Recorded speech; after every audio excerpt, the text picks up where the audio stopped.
Olá, meu povo de sorte, eu sou Thiago Rosário, historiador, mestre em História Social e professor. E hoje eu vou falar sobre as origens da humanidade e os primeiros grupos humanos. Você já parou para pensar de onde vieram os seres humanos? Será que sempre fomos como somos hoje? Ou será que passamos por várias transformações ao longo do tempo? Vamos descobrir isso juntos. Antes de tudo, precisamos entender uma coisa importante: o que é pré-história, ou seja, tudo o que aconteceu antes dos primeiros registros.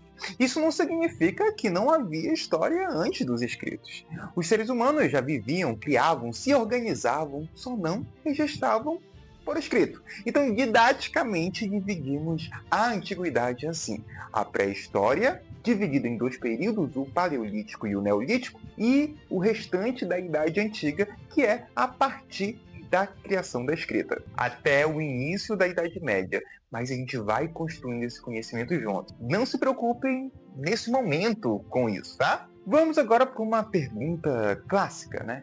Como surgiram os seres humanos? Existem duas formas principais de explicar isso. A primeira que eu trago aqui é pela mitologia. Vamos pensar numa mitologia criacionista, que basicamente se baseia nas crenças religiosas, envolve aí seres naturais, explicam a origem do mundo e da humanidade de forma simbólica. Não está preocupado se pode ser provado ou não. Se está preocupado na própria explicação, a própria solução do questionamento. Então acaba que cada povo tem a sua própria história de criação, geralmente ligado aí à sua religião. E essas explicações, elas fazem parte da cultura e da identidade de um povo. Outro tipo de explicação, que é a que nos interessa nesse momento da construção histórica, é a explicação científica, que é baseado por uma outra forma de conhecimento que não anula a mitologia, não anula o conhecimento religioso, mas adiciona uma forma de pensar também, e que muitas das vezes podem coexistir. A explicação científica, ela se baseia em provas concretas, utilizam hipóteses, estudos e pesquisa. Surgem do método científico, aquelas 5 etapas, tá bom? Que é observar, questionar, formular hipótese, experimentar e concluir. Toda vez que a gente vai falar em metodologia ou método científico, a gente vai lembrar dessas 5 etapas. Então aqui entra uma chave essencial, que é o conceito de evolução humana. Ou seja, os seres humanos não surgiram pronto. Eles passaram aí por um longo processo de transformação, que eu prefiro dizer de adaptação ao próprio mundo. Esse processo de adaptação, de transformações, a gente vai chamar de homonização, ou seja, um conjunto de mudanças que transformaram os primeiros hominídeos em seres humanos. E aí eu vou colocar destaque em uma mudança essencial para o surgimento da nossa espécie, que é o bipedismo, ou seja, andar sobre 2 pés.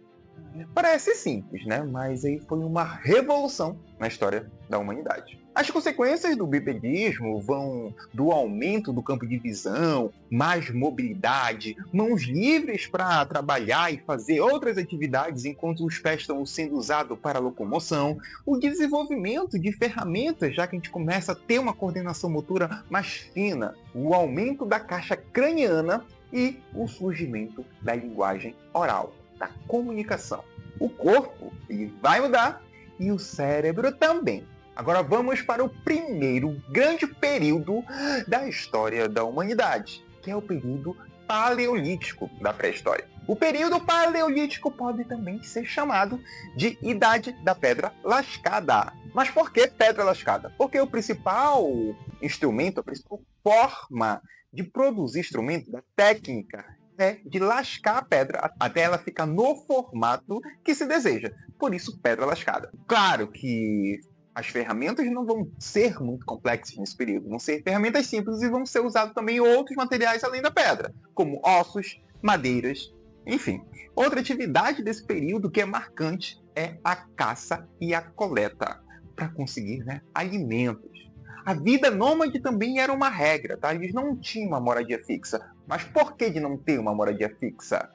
precisavam buscar comida constantemente, na caça, na coleta, fugir dos perigos e também procurar melhores condições climáticas. A gente está falando que o ser humano também passou por uma era de glaciação, então procurar um lugar mais aconchegante, um pouquinho mais quente, que tenha mais opções de comida era essencial. Então por isso tinha uma busca constante para esses elementos.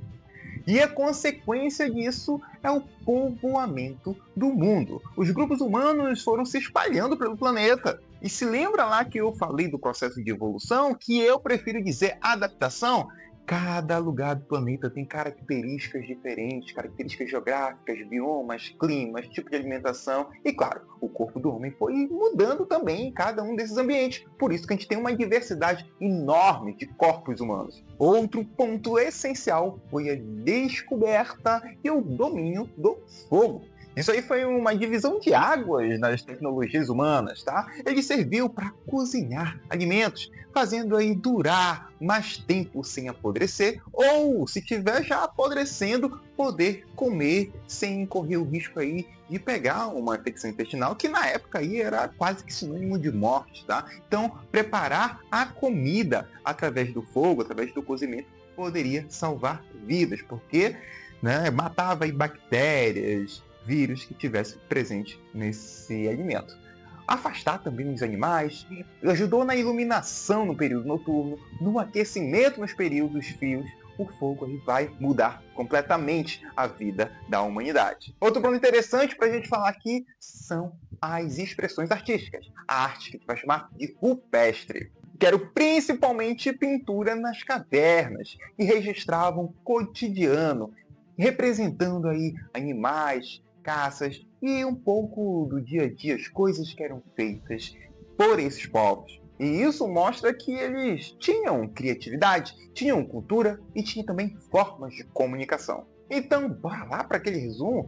Os seres humanos passaram por um longo processo de evolução, que eu prefiro chamar de desenvolvimento.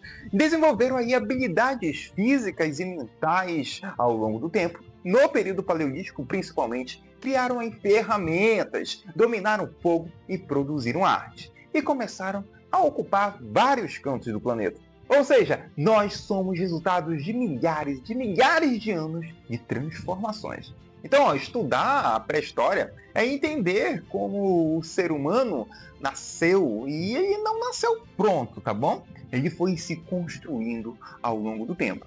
E essa história continua até hoje. E se você gostou dessa aula, deixa aquele like, compartilha com aquele amigo que precisa aí aprender um pouco mais sobre a história da pré-história, o início da humanidade, de um jeito mais fácil. E me diz aí nos comentários, qual dessas descobertas você acha mais importante? O fogo ou as ferramentas? Até a próxima aula!